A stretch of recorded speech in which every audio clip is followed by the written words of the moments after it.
ডাইনোসরদের যুগটা ছিল পৃথিবীর এক অদ্ভুত সময়। আজ থেকে প্রায় 250 মিলিয়ন বছর আগে, যখন পৃথিবীতে তাদের আগমন ঘটে, তখন তারা ছিল ছোট ছোট প্রাণী, দেখতে অনেকটা দুপায়ে হাঁটা সরীসৃপের মতো। কিন্তু ধীরে ধীরে তারা তাদের নিজেদের জগৎ তৈরি করে ফেলে। সময়ের সাথে সাথে তারা বিবর্তিত হতে থাকে এবং তাদের মধ্যে অনেক বৈচিত্র্য দেখা দেয়। কিছু ডাইনোসর বিশাল আকারের ছিল, যেমন আর্জেন্টিনোসরাস, যা পৃথিবীর বৃহত্তম স্থল প্রাণী ছিল। আবার কিছু ডাইনোসর ছিল ছোট, এমনকি মুরগির আকারেরও। ডাইনোসরদের নিয়ে মানুষের কৌতূহল ছিল অনেক, কিন্তু তাদের অস্তিত্ব সম্পর্কে আমরা খুব বেশি কিছু জানতাম না।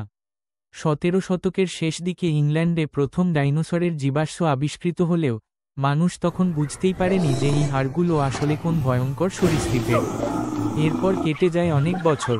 1858 সালে আমেরিকায় একটি প্রায় সম্পূর্ণ ডাইনোসরের কঙ্কাল আবিষ্কারের পরেই বিজ্ঞানীরা এই প্রাণীগুলো সম্পর্কে গবেষণা শুরু করেন। ডাইনোসররা শুধু তাদের আকারেই ভিন্ন ছিল না, তাদের আচরণও ছিল বৈচিত্র্যপূর্ণ।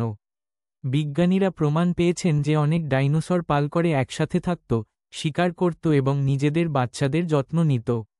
তাদের এই সামাজিক জীবন তাদের বেঁচে থাকার জন্য গুরুত্বপূর্ণ ছিল।